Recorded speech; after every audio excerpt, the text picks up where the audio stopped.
So now we will discuss the previous year questions of Java, object-oriented programming using Java. ये है आपका 2025 and this is for the first time we have got it in second semester. इससे पहले ये subject हमारा fourth semester में होता था. सेकेंड सेमेस्टर में हमें पहली बार आता है. ठीक है, एक यूनिट है जो आपकी पूरी आपको सेकेंड सेमेस्टर में नहीं करनी है क्योंकि वो आपकी फोर्थ सेमेस्टर में सिलेबस में है लेकिन इसमें नहीं है.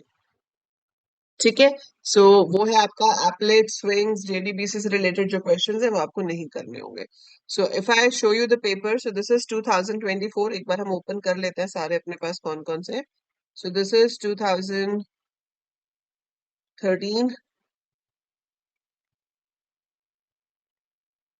2018, 2016,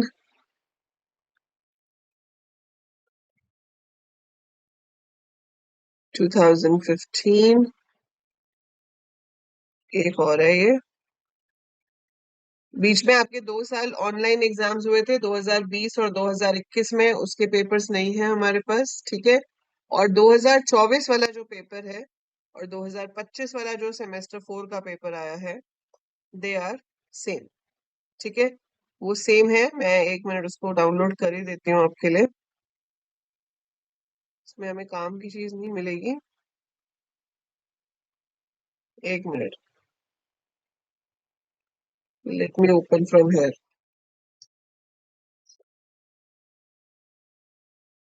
so this is the paper of 2025. 24 का भी सेम ही पेपर था. ठीक है, ये इस साल अभी आपका पेपर हुआ है 4 दिन पहले, जावा का सेमेस्टर 4 का. So this was the question paper they have got in this.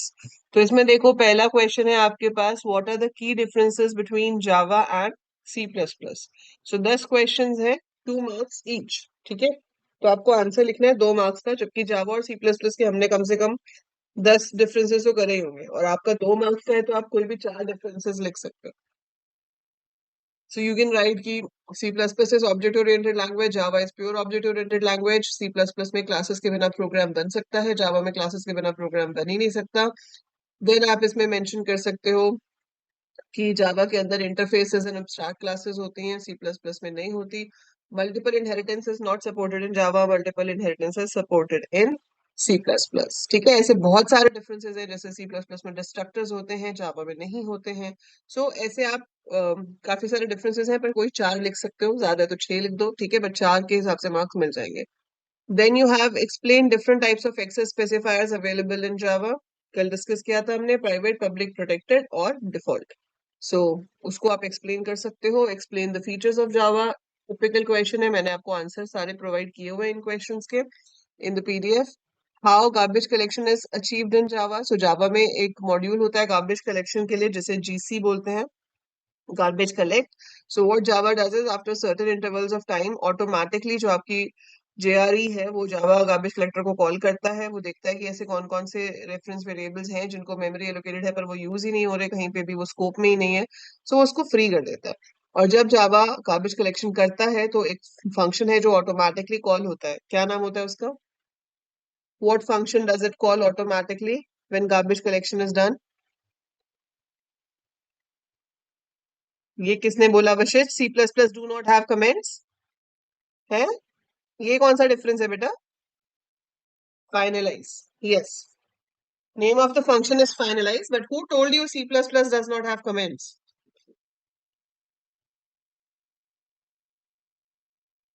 C++ में आपके सेम कमेंट्स देने का तरीका होता है जो सी में होता है और जावा में होता है.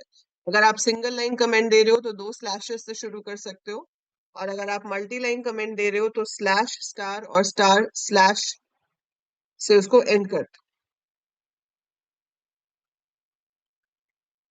Okay, state the purpose of static block. तो स्टैटिक ब्लॉक किस लिए होता है? It is that block of class जिसका कोई नाम नहीं होता. It is not part of any function.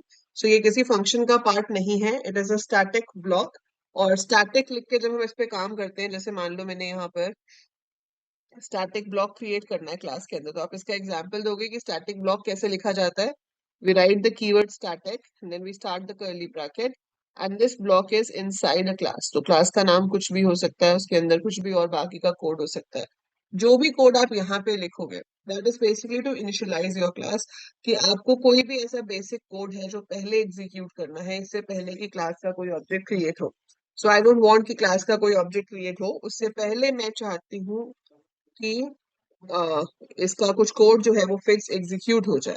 तो वो आपका एग्जीक्यूट हो सकता है with the help of static block. ठीक है। Explain checked and unchecked exceptions. तो चेक जिनको हमें कैच करना पड़ता है, we don't have a choice. Uncheck जिसको आप कभी भी मर्जी है चाहे कैच करो या ना करो। चेक का आप एग्जांपल दे सकते हो, जैसे कि स्लीप अगर यूज करेंगे तो इंटरप्टेड एक्सेप्शन है, रीड राइट यूज करेंगे तो आईओ एक्सेप्शन है। अनचेक में आपके बाकी सब आ जाते हैं, arithmetic, area out of index, all those. ठीक है। एक्सप्लेन अडेप्टर क्लास आपके सिलेबस में नहीं है, ये फोर्थ सेमेस्टर का है। What is the use of super and final keyword. Super keyword होता है बेस क्लास को रेफर करने के लिए। इसकी हेल्प से ओवरराइडिंग के टाइम पे हम फंक्शंस को कॉल कर सकते हैं। जैसे बेस क्लास के फंक्शन को कॉल करना है तो आप लिख सकते हो super dot show, so we can distinguish कि हमें करंट क्लास वाला शो नहीं कॉल करना, बेस क्लास वाला कॉल करना है। सिमिलर वे सुपर क्लास का कंस्ट्रक्टर कॉल करने के लिए भी हम सुपर कीवर्ड का यूज कर सकते हैं। फाइनल कीवर्ड का यूज हम बहुत बार डिस्कस कर चुके हैं। तो फाइनल होता है टू डिफाइन अ कांस्टेंट। अगर आपको एक कांस्टेंट डिफाइन करना है, like final int max is equal to 10, इसका मतलब है कांस्टेंट मैक्स की वैल्यू कहीं चेंज नहीं हो सकती। अगर आपने किसी फंक्शन के आगे फाइनल लिख दिया और आप इनहेरिटेंस में उस क्लास को यूज कर रहे हो तो ये ओवरराइड नहीं हो सकता। और अगर किसी क्लास के आगे फाइनल लिख दिया तो इनहेरिटेंस ही नहीं हो सकती उसकी। ठीक है। Then differentiate between abstract class and interface. Difference मैंने आपको ऑलरेडी दिया हुआ है आंसर्स में, but still class abstract class क्या होती है, it has both function declarations and definitions. Interface में सिर्फ डिक्लेरेशंस होती हैं। एब्स्ट्रैक्ट क्लास में कोड हो सकता है, इंटरफेस में कोड नहीं होता। Abstract class can have data members, interface can not have data members. Abstract class में मल्टीपल इनहेरिटेंस अलाउड नहीं है, बट इंटरफेसेस मल्टीपल इंप्लीमेंट हो सकते हैं। What is the difference between int and integer? So int आपका keyword है which is used to define integer data type, और integer आपकी wrapper class है। So ये class है जो data type को represent करती है। It contains your conversion functions and all। ठीक है। तो आप इसमें example दे सकते हो कि int कहाँ use होता है। while declaring integer variables it takes 4 bytes of memory and all। और integer का example दे सकते हैं हम कि अगर हमारे पास कभी कोई string है और उसको आपने convert करना है तो आप integer dot parseInt या ऐसे functions use कर सकते हो। So that's a wrapper class which provides you conversion functions for the specific data type। So ये आपके दो दो नंबर के 10 क्वेश्चन हो गए। ठीक है। फिर है what is a constructor, write a program to show constructor overloading. तो कंस्ट्रक्टर की डेफिनेशन मैंने आपको कितने सारे पॉइंट्स लिखवाए हुए हैं, सेम आपको वही लिखने हैं बस कि constructor is a special function used to initialize objects of a class, right. फिर उसके बाद इसका नाम क्लास के नाम के सेम होता है, ये अपने आप कॉल हो जाता है जब भी आपका ऑब्जेक्ट क्रिएट होता है। ठीक है। Then it must be public, does not have a return type, वो सब दे दो के अभी कोई भी क्लास का एग्जांपल बना के दिखा दो। आप रेक्टेंगल क्लास बना दो, ट्रायंगल क्लास बना दो, उसमें डेटा मेंबर्स लो, and define one default constructor, one parameterize constructor. क्योंकि ओवरलोडिंग दिखाने के लिए दो कंस्ट्रक्टर्स बनाना जरूरी है। सो कोई भी दो कंस्ट्रक्टर्स बना दोगे तो ओवरलोडिंग शो हो जाएगी, because same function, same name but multiple functions. बनाने को आप तीन भी बना सकते हो, कॉपी वाला भी बना दो तो कंस्ट्रक्टर ओवरलोडिंग का एग्जांपल हो जाएगा। Write a program to show 5 string methods. What is the string buffer case. 5 string methods में आप लेंथ बता सकते हो, that will count the number of characters in the string. char at function which will give you the character at the given position. Then two lowercase will convert your complete string to small letters, and then you have replace। Replace किस लिए होता है, to replace one character with another character.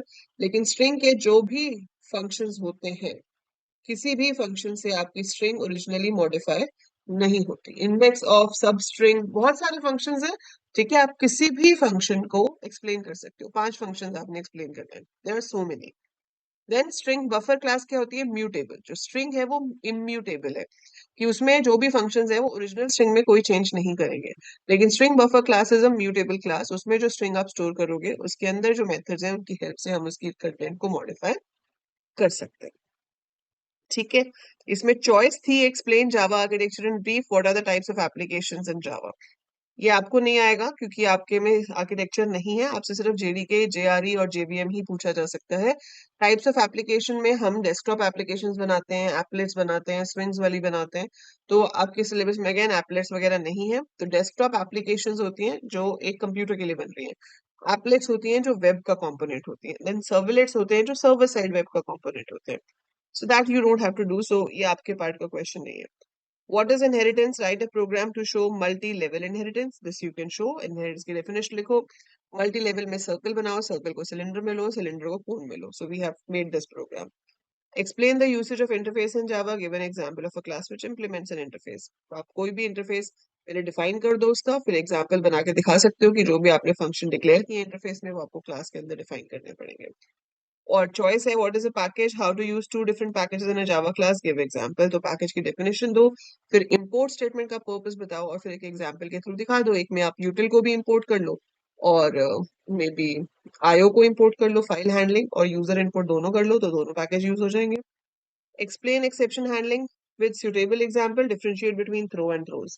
तो पहले exception handling explain कर दोगे कि try catch क्या होता है, रन टाइम एरर्स क्या होते हैं, कैसे हम उनसे डील करते हैं, and then you can write the difference between throw and throws. की थ्रो जो है वो आपकी एक्सेप्शन जनरेट करता है, वेयरएज थ्रो सिर्फ उसको एक चेक्ड एक्सेप्शन में कन्वर्ट करता है. What are the byte and character streams in file handling? So byte streams हो गई file input reader, file output reader, और कैरेक्टर स्ट्रीम्स हो गई file reader and file writer के थ्रू. उसी को एक्सप्लेन करना है. Write the program to read and write the content of a file in text mode. तो आपको टेक्स्ट मोड में किसी भी फाइल को ओपन करके उसमें कुछ भी राइट कराना है. अब इन्होंने बोला नहीं है कि क्या प्रोग्राम बनाना है, तो जो आपने copy one file to another example पढ़ा है उसी को ही आप बना सकते हो. उसमें रीड एंड राइट दोनों काम हो रहे होते हैं. Explain the life cycle of a thread and methods to implement thread with suitable code. Direct question है ये थ्रेड वाला. आपको मैंने लाइफ साइकिल ऑफ थ्रेड दिया हुआ है. हमने दोनों मेथड से थ्रेड क्लास को इनहेरिट करके रनेबल इंटरफेस को इम्प्लीमेंट करके कैसे बनाते हैं वो किया हुआ है. ठीक है, आपको डायरेक्टली बस उसको लिखना है. No, you will be lucky enough कि अगर यही पेपर आपको भी आ जाए, मतलब ऑब्वियसली यूनिट 4 चेंज हो जाएगी. सो ये पेपर 2024 में आया है, 2025 में पता नहीं क्यों, but how come they given the same paper. And if you get the same तो फिर बात ही क्या है ना. अरे सेम टाइप का आ जाए, सेम ना भी आए तो भी सही है. तब भी इस पेपर का difficulty level is very good. मतलब डिफिकल्टी लेवल गुड का मतलब बच्चों के लिए गुड, ज्यादा डिफिकल्ट नहीं है. ठीक है, क्लियर है ये. तो इन 2019 आपके पास क्वेश्चन है, discuss all the three usages of final keyword. Very important question है ना, फिर से रिपीट हुआ हुआ है. How can we pass parameters to an applet? Applet you don't have to do. Again repeated question, what is the difference between int and integer? ठीक है, adapter आपको नहीं करना है, ड्राइवर मैनेजर नहीं करना है. Use of this and super keyword repeated है. ऐसे देखो डीबीएमएस में भी हमारे सारे क्वेश्चंस रिपीटेड थे, पर पेपर ही अलग बन के आ गया. So you be prepared for the worst. ठीक है, आप अपना पूरा सिलेबस पढ़ के जाओगे, इनके रिपीटेड क्वेश्चंस के झोल में मत आना. ठीक है, प्रायोरिटी सेट करना हमारे उसमें है नहीं. वैसे डीमन थ्रेड पूछा है, what do you mean by demon thread and how can you set priority of a thread? Priority thread की सेट करने के लिए सेट प्रायोरिटी फंक्शन होता है. ठीक है, तो वो कोई बहुत बड़ा काम नहीं होता. आपने जो थ्रेड्स क्रिएट किए होते हैं, जैसे मान लो थ्रेड का नाम T1 है, तो आप लिख सकते हो T1 डॉट सेट प्रायोरिटी. उसमें 1 जो है वो हाईएस्ट प्रायोरिटी होती है. ठीक है, तो मैं ऐसे लिख सकती हूँ T1 dot set priority. P capital होगा और यहाँ पर आप प्रायोरिटी सेट करोगे. अगर मैंने 1 सेट की है तो उस थ्रेड की प्रायोरिटी सबसे ज्यादा हो जाएगी. अगर आपने 3 सेट किया तो उसकी कम होगी. प्रायोरिटी से होता क्या है कि भाई जिसकी प्रायोरिटी सबसे ज्यादा है आपका थ्रेड वो वाला पहले एग्जीक्यूट होगा. तो जो ऑपरेटिंग सिस्टम है वो उसको पहले एग्जीक्यूट कराएगा rather than the other processes. ठीक है. How is method overloading different from method overriding? Explain with the help of suitable code. So overloading क्या होती है? Same function name but different number of arguments. Function same class के अंदर भी हो सकते हैं. Overriding होती है having same name, same number of parameters, लेकिन एक आपकी base class के अंदर होता है और एक आपकी derived class के अंदर होता है. तो overriding सिर्फ inheritance में होती है. So method overriding is possible only when you have inheritance. If you don't have inheritance, we cannot have overriding. ठीक है, so that is the difference between overloading and overriding. इसका आप एग्जाम्पल बना के दिखा सकते हो. आप एक एग्जाम्पल बना दो जिसमें एरिया ऑफ सर्कल निकालो, रेडियस रिसीव करके, एरिया ऑफ रेक्टेंगल निकाल लो, लेंथ और ब्रेड्थ रिसीव करके, तो वो ओवरलोडिंग हो गया.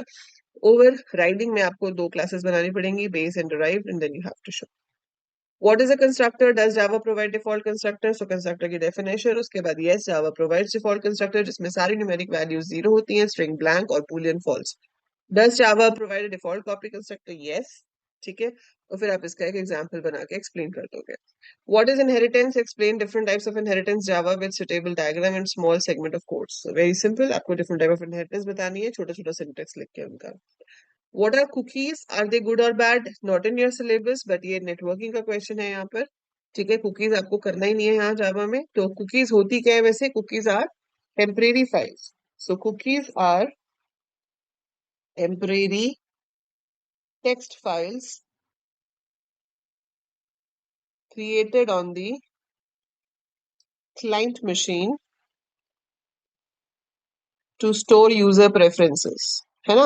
ये तो जनरल नॉलेज हो गया, बट द थिंग इज कि ये जावा के साथ रिलेटेड ही नहीं है क्वेश्चन। जैसे आपको भी हैशिंग आ गया था डीबीएमएस में, सो ये प्रॉब्लम है। ऐसे क्वेश्चन अगर आएगा तो definitely you will get some grace marks, लेकिन वो पहले ऐसे डिस्क्लोज नहीं करते कि ग्रेस मार्क्स दे रहे हैं। ठीक है, but this is again not related. Explain the life cycle of a thread, repeated question है। Discuss the process of thread synchronization with the help of appropriate code.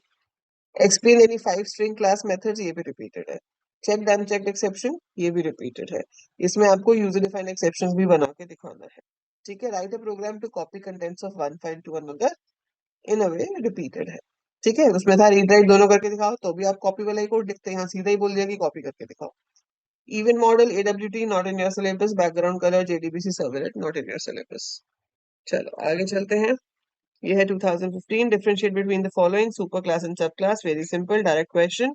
Inheritance का है, सुपर क्लास सब class बता दोगे क्या होता है, example में कोड लिख के भी दिखा सकते हो क्योंकि 5 नंबर का है। बाइट एंड कैरेक्टर स्ट्रीम्स, तो पूरा फाइल हैंडलिंग आपको यहाँ पर एक्सप्लेन करना है। Checkbox radio button not in your syllabus, adapter inner not in your syllabus. Java classes and Java interface, तो क्लास और इंटरफेस में डिफरेंस बता देंगे।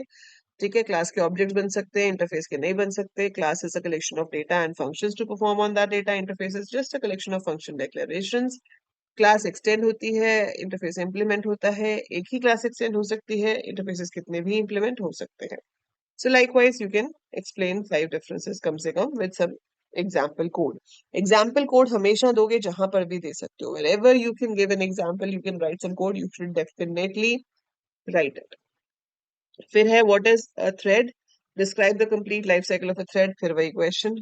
ठीक है, 6 features of Java. Explain the following terms with respect to exception handling. Try, catch, throw. Finally, write a program to show exception handling. Straightforward question है. Difference between an argument and a parameter. Discuss with an example. ये unexpected question कह सकते हो। तो argument क्या होता है? जिसको आप पास करते हो। जब आप एक फंक्शन को कॉल करते हो ना, जैसे मैंने फंक्शन को कॉल किया, मैंने लिखा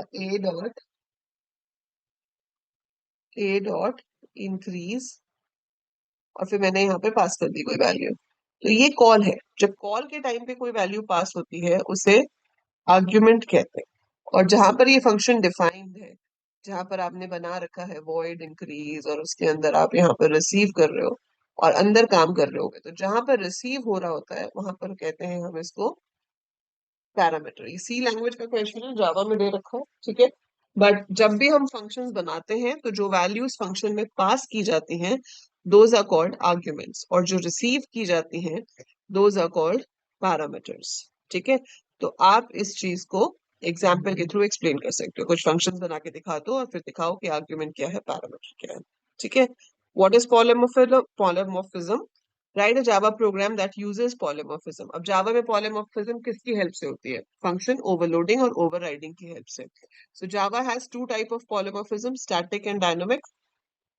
ठीक है, स्टैटिक मतलब जो कंपाइल टाइम पे होती है, डायनामिक मतलब जो रन टाइम पे होती है। तो स्टैटिक में एग्जांपल क्या आ जाएगा? Method overloading. आपने एक नाम के एक से ज्यादा फंक्शंस बनाए हैं, पर कॉल कौन सा होगा वो डिपेंड करेगा नंबर ऑफ आर्ग्यूमेंट्स पास्ट पर, है ना। और डायनामिक पॉलीमॉर्फिज्म कब होती है? जब बेस क्लास का पॉइंटर होता है और उसमें किसी भी डिराइव्ड का एड्रेस हम डाल देते हैं, और फिर वो चेक करता है कि एड्रेस किसका है, अकॉर्डिंगली वो फंक्शन को कॉल करता है। तो जो डायनामिक बाइंडिंग है या जो डायनामिक मेथड डिस्पैच हमने पढ़ा था, वो आपका डायनामिक पॉलीमॉर्फिज्म के अंदर आता है। ठीक है, तो आप इसमें से कोई भी एक कोड, बेटर तो है 6 नंबर का है तो मेथड ओवरलोडिंग वाला ही बना के दिखा सकते हो। What is inheritance?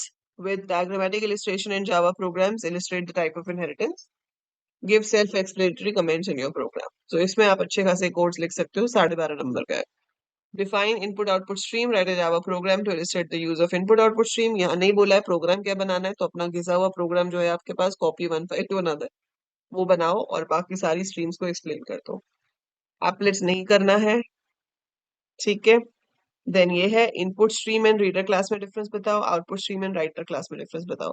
तो वही है आपके पास मेन डिफरेंस कि ये बाइट स्ट्रीम है और ये आपकी कैरेक्टर स्ट्रीम है। Same is the case with output. तो इसके आप एग्जांपल्स दे सकते हो, ठीक है। Write a program to accept number from user and convert it into binary by using wrapper class methods. Okay, write short notes on any two JDBC swing, ये आपके सिलेबस में नहीं है, ठीक है। ये बाइनरी कन्वर्जन भी आपको नहीं करना है रैपर क्लास के हिसाब से, आप जनरल कन्वर्जन करोगे। बट वैसे आपको बाइनरी में कन्वर्ट करना हो, so there is a method, आप सर्च करके देखोगे आपको मिल जाएगा, but I don't think it should come, ठीक है। नेक्स्ट है वही, एप्लेट करना नहीं है, एडब्ल्यूटी नहीं है। Can applet class have a constructor? No. What is the purpose of the jar tool? ये भी आपके सिलेबस में नहीं है। What is difference between integer and int? Same आ गया।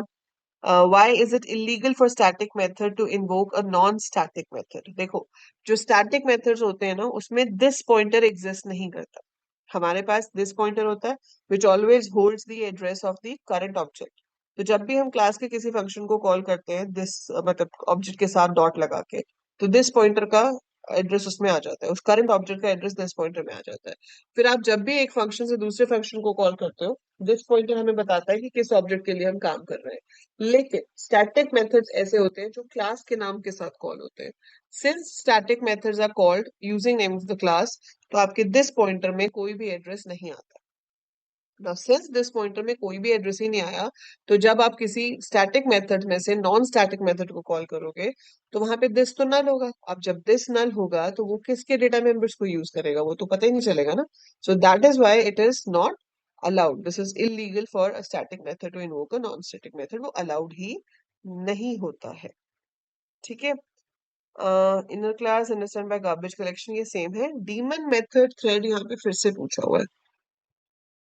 सो डीमन थ्रेड बेसिकली एक ऐसा थ्रेड है जो आपके बैकग्राउंड में काम कर रहा होता है प्रोग्राम के, जेवीएम में, जावा वर्चुअल मशीन में। इसके काम जो होते हैं वो होता है लाइक गार्बेज कलेक्ट करना या कोई भी ऐसा लो प्रायोरिटी टास्क जिसमें यूजर इंटरेक्शन नहीं चाहिए, ठीक है।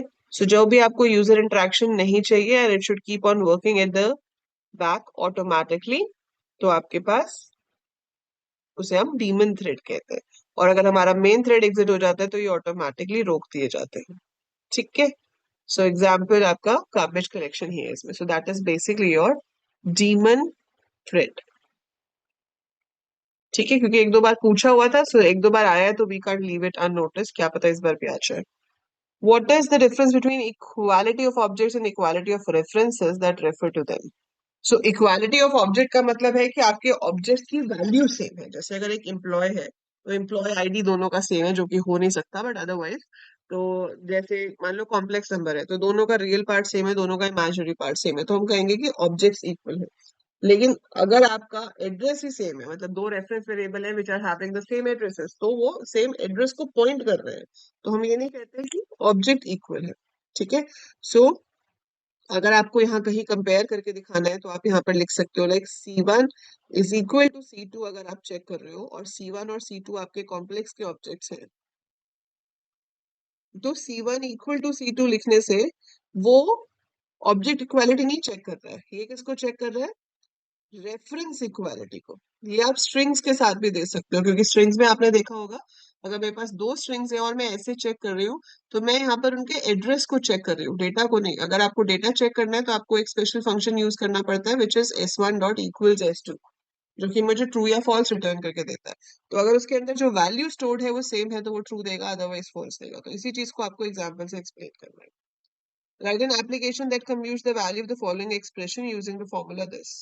ये जावा में आने के चांसेस होने नहीं चाहिए आज पर the latest trend of papers. ये C++ में ऐसे क्वेश्चंस आते हैं, बट ये आपका फॉर लूप का क्वेश्चन है, आपको जावा का प्रोग्राम बनाना है जिसमें आपको इसे कैलकुलेट करना है। तो आपका एक लूप चल जाएगा जो आई का 1 से लेकर n तक जाएगा, and you need to find out the some.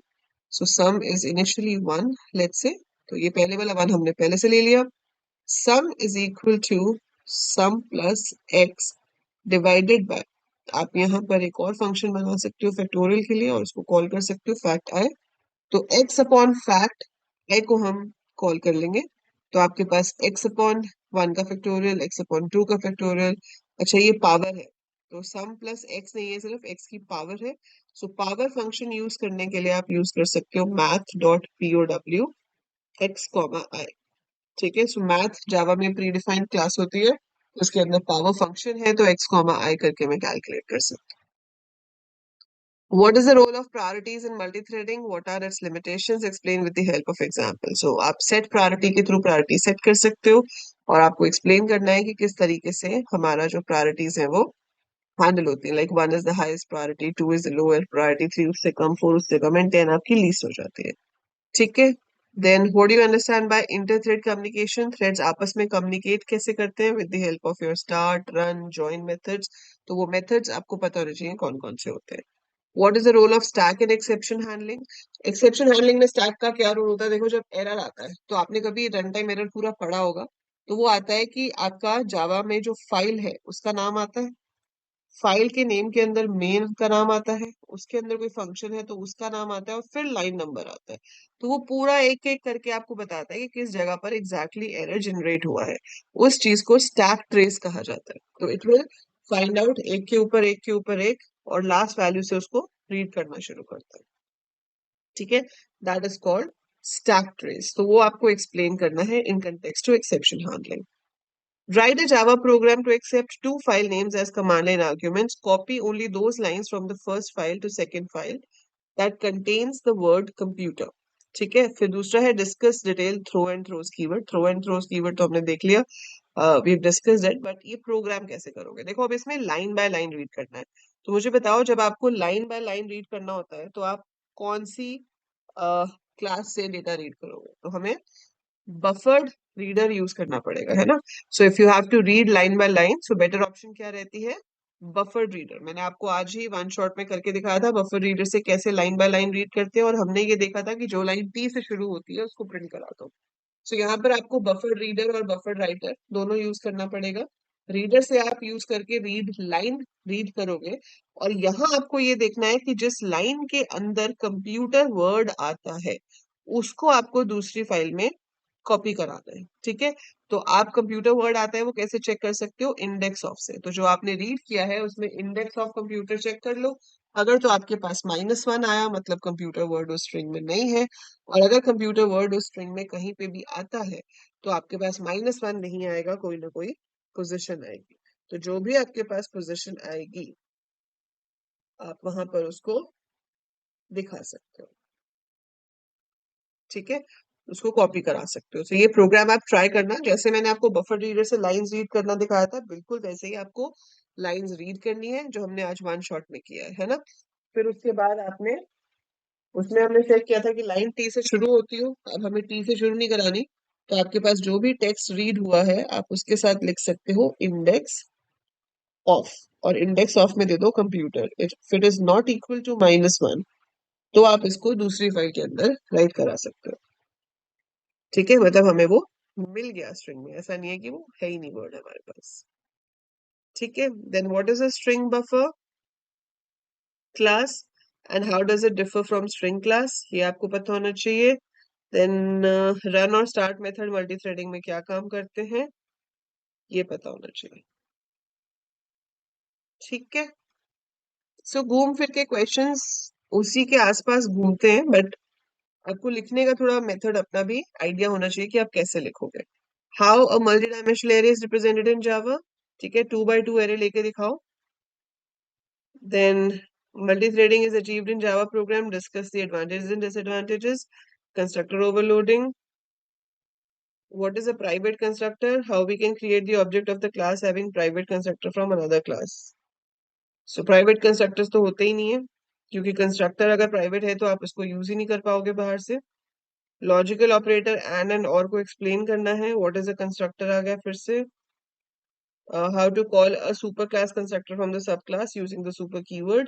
Different access modifiers आ गए, differentiate between checked and unchecked है, life cycle of a thread आ गया। ठीक है, count the number of words in a file. So ये क्या है? Write the program to count the number of words in the file. ये कैसे करोगे? इसमें आप या तो स्प्लिट फंक्शन का इस्तेमाल कर सकते हो, जब आप पूरी लाइन रीड कर लो तो आप उसको स्प्लिट कर सकते हो स्पेसेस पे, या फिर आप लेटर बाय लेटर रीड करते जाओ और नंबर ऑफ स्पेसेस काउंट कर लो कितने हैं, है ना। तो अगर आपके पास 4 स्पेस है मतलब 5 वर्ड रहे होंगे, एक वर्ड यहाँ होगा, एक यहाँ होगा, एक यहाँ होगा, एक यहाँ होगा और एक यहाँ होगा। सो जितने भी स्पेसेस होंगे +1 आपके पास नंबर ऑफ वर्ड्स होंगे। तो आप अपनी फाइल को इनपुट मोड में ओपन करोगे, सिंगल सिंगल करके रीड करते जाओगे, जहां आपके पास स्पेस आ गया, ठीक है। सो जहां आपके पास स्पेस आ गया मतलब एक नया वर्ड शुरू हो रहा है। So you can count the number of words accordingly, ठीक है। सो आप ये बना के मुझे चाहे भेज देना, जो भी इसमें आप प्रोग्राम देख रहे हो ना फाइल हैंडलिंग के, so you just write that program once and send it to me to check, so that I can check and tell you कि आपने सही बनाया है या नहीं, और आप रन करके भी देख सकते हो, ठीक है। ये आपका कुछ है नहीं। Role of JRE finalize constructor overloading, role of priority, ठीक है। Input output classes can be used to take input from the Java programs, what is exception, scroll bar नहीं करना है, AWT नहीं है, TCP/IP ये सब है नहीं, ठीक है। सो ये आपके मेन देखा जाए तो सब वही है, आप देखो same questions, similar type of questions, ठीक है। So we have seen these papers. बाकी आपको मैंने ये फाइल्स शेयर की थी कल, इसके अंदर मैंने आपको सारे इंपॉर्टेंट क्वेश्चंस शेयर किए हुए हैं। What are the main features of Java with answers हैं, देखो, ठीक है। इसके आंसर्स है, explain the concept of OOPs in Java, what is the difference between JDK, JRE and JVM, constructors in Java, ठीक है। So you have all these important questions, 51 questions हैं, more than enough to prepare for it। और बाकी आपके पास ये दो मैंने sample papers भी आपको दिए हैं, ठीक है। सो गो थ्रू दिस, बाकी अच्छे से करके आना कॉन्फिडेंटली, जो समझ आता है उसको अच्छे से रिप्रेजेंट करना, पेपर प्रेजेंटेशन अच्छी होनी चाहिए, प्रोग्राम का कोड लिखो तो सिंटेक्स का ध्यान रखना कि सही से लिखा हो, प्रेजेंटेशन अच्छी हो, डायग्राम जहां बनते हैं वहां पे प्रॉपर डायग्राम बनाकर एक्सप्लेन करना है, ठीक है। अभी कोई डाउट है किसी को?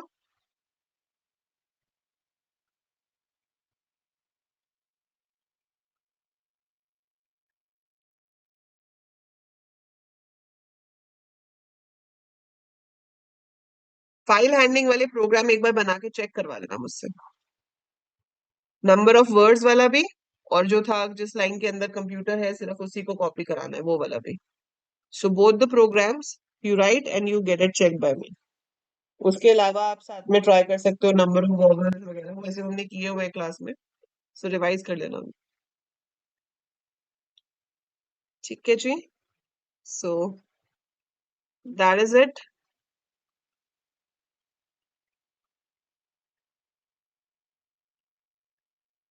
Finally block is given with the Java exception handling, which contains the code which must be executed in either of the case, चाहे error हो या ना हो। In case there is no error, then try block is executed and after that finally is executed. Catch skip हो जाता है, try execute होता है, catch नहीं होता क्योंकि कोई error नहीं आया, लेकिन finally में जो कोड लिखा है वो execute होगा। Similar way, if error is there, so try की statement skip हो जाएंगी, it will go to catch, it will execute catch, but उसके बाद it will execute your that thing also, finally also. So finally is that block which is executed for sure, even if there is a runtime error or there is no runtime error. So try block execute हो या catch, लेकिन finally हर बार execute होता ही है, ठीक है। जैसे उसमें आप वो अपना एग्जाम्पल दे सकते हो कि आपने मल्टीप्लिकेशन और डिवीजन तो ट्राई ब्लॉक में कर ली, आपने यहाँ पर लिखा result is equal to A multiplied by B, और फिर आपने यहाँ पर प्रिंट करा दिया रिजल्ट या प्रोडक्ट इज R, ठीक है। फिर आपने डिवाइड कर दिया, फिर आपने उसको प्रिंट करा दिया, फिर यहाँ पर कैच में है अरिथमेटिक एक्सेप्शन, जिसके अंदर हमने लिखा है कि डिवीजन बाय 0 नॉट पॉसिबल,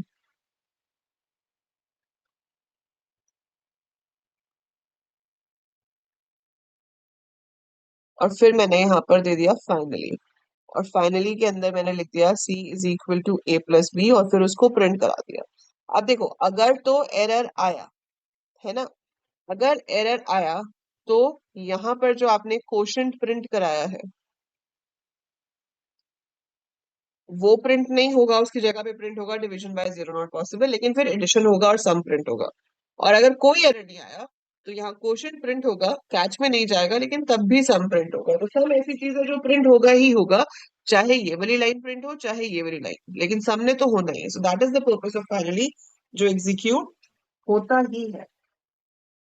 ठीक है, जो एग्जीक्यूट होता ही है। To pass values to base class constructor from sub class, इसका कोड नहीं समझ आया। चेतन, जैसे आपके पास एक क्लास है रेक्टेंगल, ठीक है, आपने रेक्टेंगल क्लास बनाई है, अब उसके अंदर आपने कंस्ट्रक्टर बनाया। रेक्टेंगल क्लास के अंदर मेरे पास लेंथ और ब्रेड्थ होता है, लाइक दिस। ठीक है, अब इसके अंदर आपने बनाया एक डिफॉल्ट कंस्ट्रक्टर। डिफॉल्ट कंस्ट्रक्टर मतलब जिसमें हम कुछ भी पास नहीं कर रहे। मैंने लेंथ और ब्रेड्थ 1 ले ली। फिर मैंने एक और कंस्ट्रक्टर बनाया जो कि पैरामीटराइज कंस्ट्रक्टर है। सो इस एग्जाम्पल को आप लिख सकते हो कंस्ट्रक्टर ओवरलोडिंग में भी। ठीक है, so this can be written in constructor overloading as well. ये हो गया, ये पूरी क्लास है यहाँ पर। Then you start making another class. आपने बनाई क्यूबॉइड। क्यूबॉइड में आपने इनहेरिट किया extends rectangle. So rectangle class is inherited to it. इसके अंदर आपने एक नया डेटा मेंबर ऐड कर लिया h। Now you make constructor of cuboid. So जब आप क्यूबॉइड का कंस्ट्रक्टर बनाते हो, आप चाहते हो कि लेंथ ब्रेड्थ हाइट तीनों में वन आ जाए, है ना, तीनों में वन आ जाए, लेकिन रीयूजेबिलिटी ऑफ कोड के लिए तो हम इनहेरिटेंस कर रहे हैं। तो रेक्टेंगल जो है मुझे यहाँ से कॉल कराना है, पर मैं रेक्टेंगल नाम लिख के कॉल नहीं करा सकती। मैं कैसे कॉल कराऊंगी? सुपर। इसका क्या मतलब है? बेस क्लास के कंस्ट्रक्टर को कॉल कर दो और फिर h में वन डाल दो। ऐसे ही आपको इसमें पैरामीटराइज बनाना है। तो आपने बनाया क्यूबॉइड, यहाँ पर आप 3 पैरामीटर्स लोगे, क्योंकि जब क्यूबॉइड का ऑब्जेक्ट बनेगा वहां से तो 3 पास होंगे ना, लेंथ ब्रेड्थ एंड हाइट, जिसमें से लेंथ और ब्रेड्थ जो है वो आपने ऊपर पास कर दिए और हाइट जो है उसको यहाँ पे असाइन कर दिया। तो जब आप मेन में से क्यूबॉइड का ऑब्जेक्ट बनाओगे, cuboid c is equal to new cuboid 986, तो आपका 9 जाएगा x में, 8 जाएगा y में, 6 जाएगा z में। इससे 9 और 8 यहाँ ऊपर चले गए, तो लेंथ इसकी बन गई 9, ब्रेड्थ बन गई 8, और यहाँ पे हाइट हो जाएगी 6। That is how the constructor is called in case of inheritance. समझ आया? समझ आया चेतन?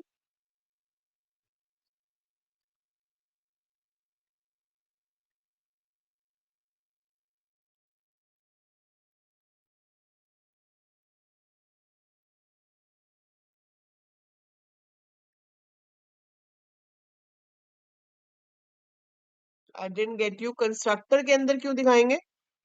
कंस्ट्रक्टर के अंदर एरिया और पैरामीटर क्यों आएगा विशिष्ट?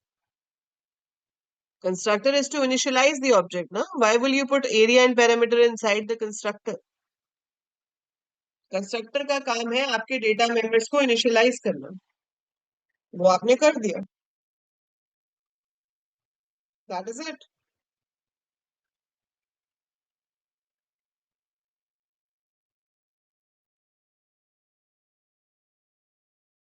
ठीक है, आपको अगर ओवरलोडिंग दिखानी है तो आप, अच्छा आप ये, अगर आप दिखाना चाहते हो ओवर, वो एरिया फंक्शन बनेगा ना, उसका कंस्ट्रक्टर के साथ लिंक नहीं है। वो आप रेक्टेंगल क्लास के अंदर एक एरिया फंक्शन बना दो, फिर क्यूबॉइड क्लास के अंदर भी एक एरिया फंक्शन बना दो। वो ओवर राइडिंग हो जाएगी, क्योंकि एक बेस क्लास में एरिया है और एक डिराइव्ड क्लास में एरिया है। That will be called over riding.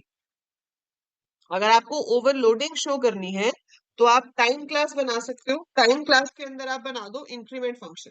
आपने कहा कि भाई टाइम क्लास है, उसके अंदर आपको टाइम को इंक्रीज करना है by a given number of seconds. ठीक है, तो आपने उसके अंदर एक बनाया पब्लिक वॉइड इंक्रीज, जिसमें एक में तो आपने सिर्फ सेकेंड्स को ही इंक्रीज करा है 1 से। ठीक है, ऐसे ही आप इसके अंदर एक और बना के दिखा दो, पब्लिक वॉइड इंक्रीज और यहाँ पर नंबर ऑफ सेकेंड रिसीव कर लो।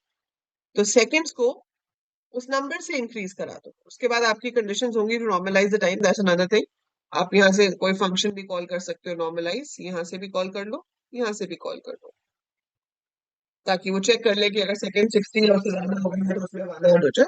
बट यहाँ पर आपने अब एक ही क्लास के अंदर दो फंक्शन बनाए जिनका नाम इंक्रीज है। एक में कोई पैरामीटर रिसीव नहीं हो रहा है, एक में एक रिसीव हो रहा है। सो that is an example of method overloading. और अगर आप एरिया बनाते रेक्टेंगल में और एरिया बनाते क्यूबॉइड में, वो एग्जाम्पल होगा मेथड ओवर राइडिंग का। ठीक है, क्लियर है सबको? सो अभी आप अच्छे से पीवाई क्यूज देख लो। I have explained you, still go through them. ठीक है, go through the sample paper and then we'll have a doubt solving session later. तब तक आप इसको एक बार अच्छे से देखो, फिर डाउट सॉल्विंग सेशन में हम आपके जो भी डाउट्स होंगे वो सॉल्व कर देंगे। ठीक है, सो that is it about PYQs. तो आपने देख लिया कि पिछले सालों में जावा के क्वेश्चंस कैसे आए हैं।